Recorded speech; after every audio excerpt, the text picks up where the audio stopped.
Live from WTVO Rockford and your home team. Eyewitness News at 10 starts now. There's a back order of a medication that treats breathing conditions. The problems the shortage could cause this allergy season. It's time to officially swear in Rockford's newest alderman, what this means to him ahead of Monday's ceremony. And all aboard to Harlem High School. The train shows that hundreds of people attended this weekend. Good evening, I'm Taylor Castro. Thanks for joining us tonight. Pharmacies are dealing with a nationwide shortage of the medicine used to treat breathing conditions.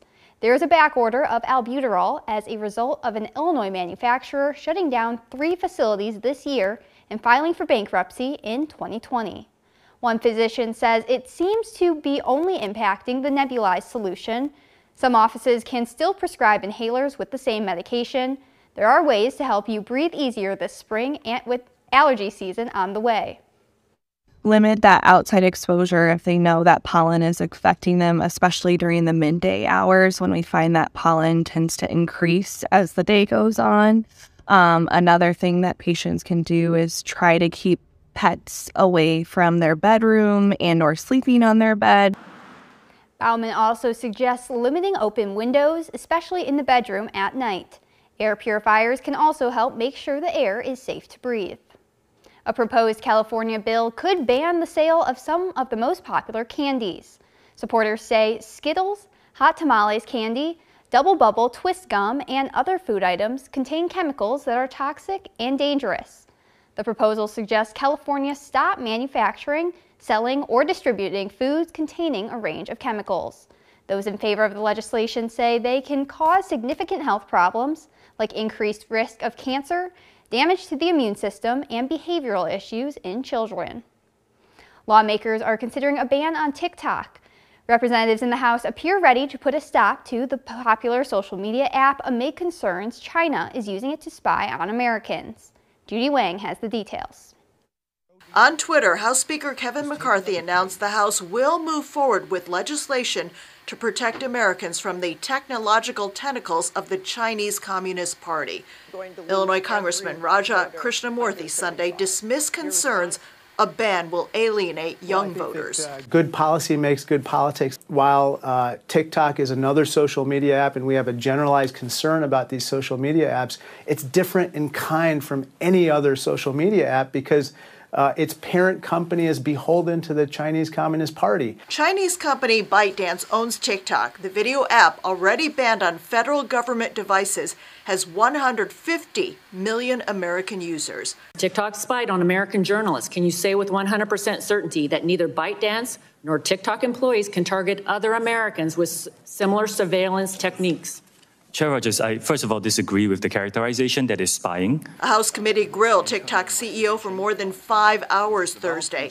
Many lawmakers say Shao Chu's appearance raised more concerns, increasing the likelihood Congress will take action. What the hearing made clear to me was that TikTok should be banned in the United States of America to address the immediate threat, and we also need a national data privacy law. We need to take action, whether it's TikTok, big tech, or other data brokers, to restrict the amount of data that they're collecting to begin with. Democrats are divided, split over whether a ban is the answer. This case needs to be made to the public. We are a government by the people and for the people. New York Congresswoman Alexandria Ocasio-Cortez this weekend posted her first TikTok video arguing against a ban, which she says would not address the core of the issue, the collecting of personal data without regulation. A Senate bill already on the table would allow the Commerce Department to ban technologies with links to foreign governments. The White House has endorsed it. That was Judy Wang reporting. Monday night, Rockford's 11th Ward will officially have a new alderman. Isidro Barrios will be sworn in at the special city council meeting. However, he says it's bittersweet.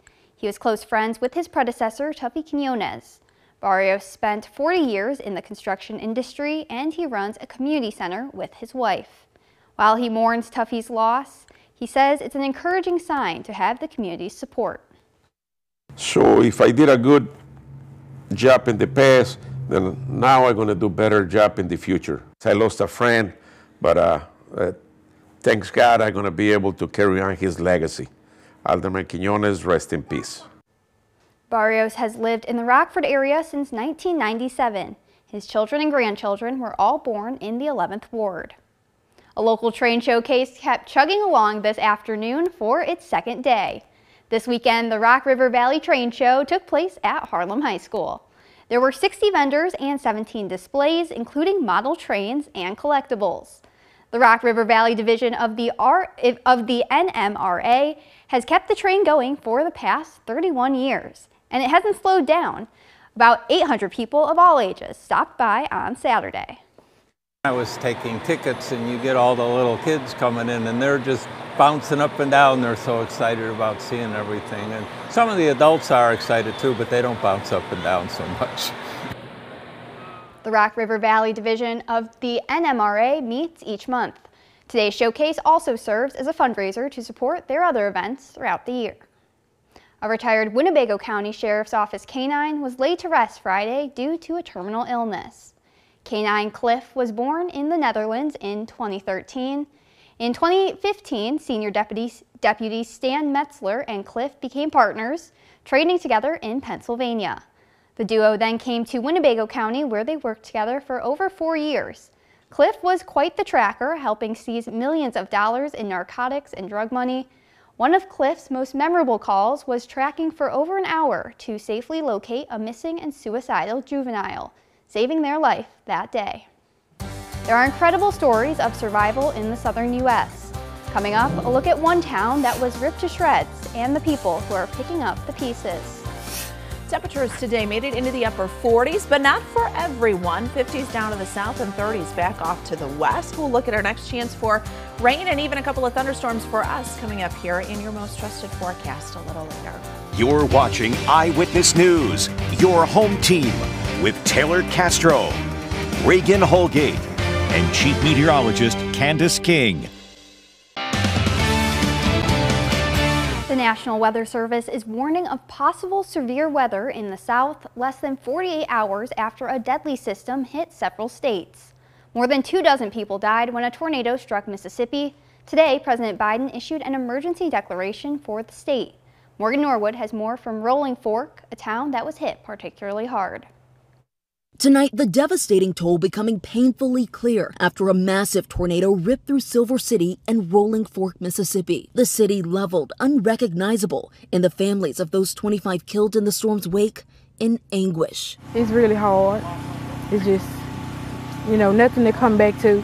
Jessica Cole Davis's mom was driving. This is her car when that tornado blew through. She pulled over, ran inside this Dollar General, or what used to be the Dollar General. Sadly, she never made it out. Normally when the tornado comes through, it never touches down here in Rolling Fork. So for it to actually touch down and just rip our town apart, it's just unbelievable. That violent and deadly tornado receiving a preliminary EF4 rating by the National Weather Service with wind speeds of up to 170 miles per hour. It spanned 3/4 of a mile and was one of at least 20 reported tornadoes and an outbreak stretching from Texas to Alabama. In Rolling Fork, search teams looking for anyone still trapped under mountains of rubble, while survivors relived the harrowing moments as that twister passed overhead. I hear it sound just like a train. We all went to the bathroom, got down on the floor in the bathroom. All I could do was just pray. We all hugged each other. And all we did was just pray, pray, pray. As resources pour into the disaster zone, Mississippi Governor Tate Reeves promising more relief is on the way. The resources that the people here in Rolling Fork and throughout Mississippi need, the help is on the way. And I think that's critically important. President Biden has declared a disaster here in Mississippi, unlocking federal funds for the recovery. Meanwhile, the entire state on alert once again for more storms moving through tonight. That was Morgan Norwood reporting. Some scattered showers today, but temperatures were a bit warmer. Candace tells us if we see any more melting in the first warm weather forecast next.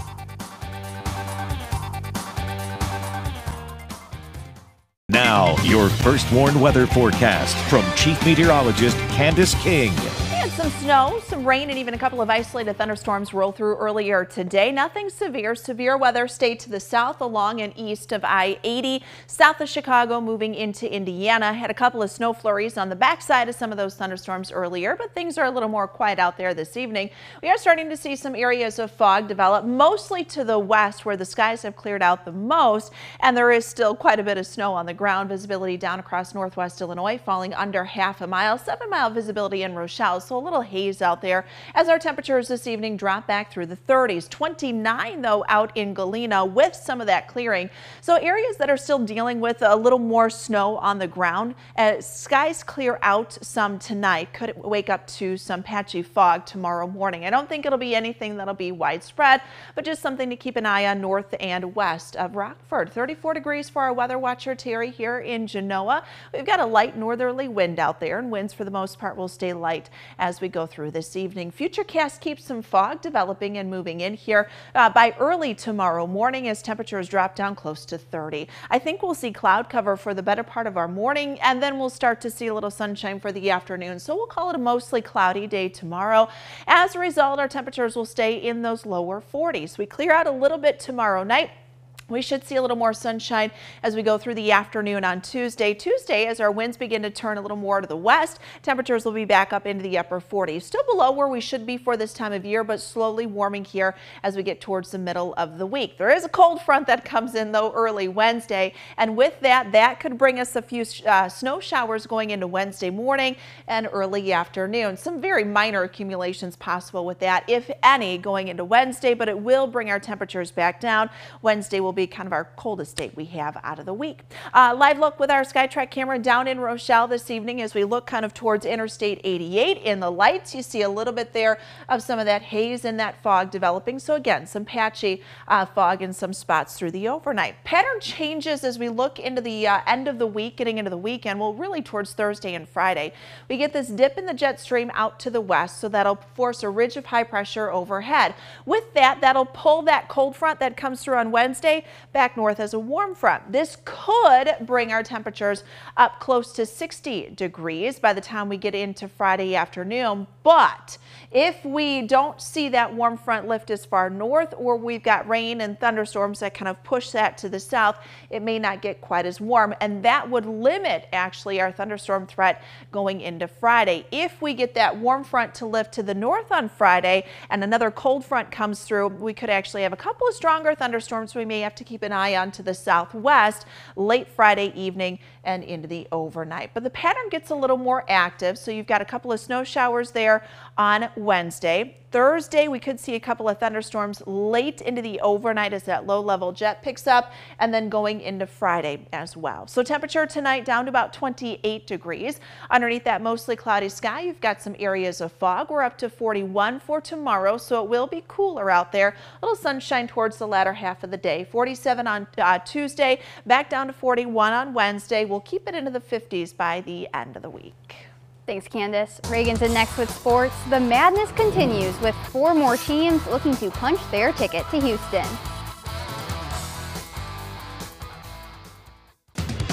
Now sports with Reagan Holgate. This tournament is about dreamers and the will to win. Take a shot and see what happens. That's what these Final Four teams have done here in March, and now it's on to Houston. First up, it's Creighton and San Diego State. First half here, the feed to Ryan Cockbrunner for the alley-oop slam. Now into the second, and here he goes again. Cockbrunner with another dunk, plus the foul. Blue Jays go up 7. Under 2 minutes to go in this one. We're all tied at 54, and Nathan Mensah knocks down the jumper. Aztecs up 2 now. And with 6 seconds left, the game is tied at 56. Darian Trammell misses the shot, but a foul is called. We've got to take another look at it. Creighton fouls on the way up, and San Diego State is going to the line.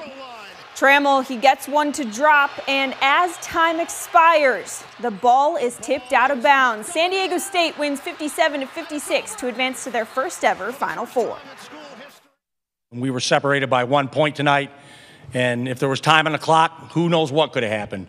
But we're grateful to be advancing. I told the team in the locker room, they had the music going. I walked in. And I told them, turn it down. I said, either sing, dance, or get out of the way. Aztecs are going to the Final Four. So here we are. We're making the next step. And it's something we've always talked about, and I'm sure there were people that doubted we could do it, but we never doubted for a minute. And not to say it's easy to get there or that we would ever get there, but we're there now, and we're going to go and try to win the thing. Another team is on their way to Houston, and it's the Miami Hurricanes. After being down 13 in the second half, they come back to win it 88-81. So here's a look at the Final Four teams remaining. San Diego State will take on the number 9 seed FAU Owls. Then it's Miami and UConn in the second game. Who will punch their ticket to the final dance? We'll find out next weekend.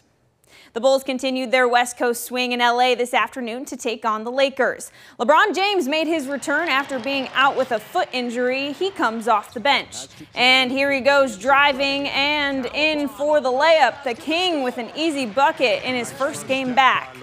Now into the second quarter, off the turnover, Zach LaVine throws down the fast break dunk. Bulls go up by 17.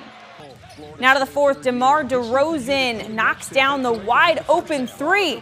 Then LaVine hits one from downtown. He finished with 32 points. That's 6 straight road wins for the Bulls, 118-108. The biggest difference, didn't let little things throw them off the rails. Things happen in the game, bad call, ejection, missed free throws, missed shot. There's so many things that can cause you to get down, and you've got to be able to just say, okay, what's the next thing that's in front of me that I got to do my job on, and not get too caught about what's happened and what's getting ready to come. And I feel like when that moment happened, I felt like we came more together, and we tried to help each other more. And the Cubs with some Cactus League action today against the Royals. Second inning, Dansby Swanson sends this one to center field, and it's all the way into the stands. Cubs take the lead 3-0 with that one. Then it's Cody Bellinger up to bat in the third. He flies it right, and that one will go the distance for the 2-run homer, and that will do it. Chicago wins 5-0. After today, the White Sox have 2 games left in the Cactus League schedule. They will finish out the spring against the Cubs, but today they had the Rockies. They lost that one 4-2. That's sports. We'll be right back. Well, we got snow a little later in the year than usual, but the April showers might be coming a week early.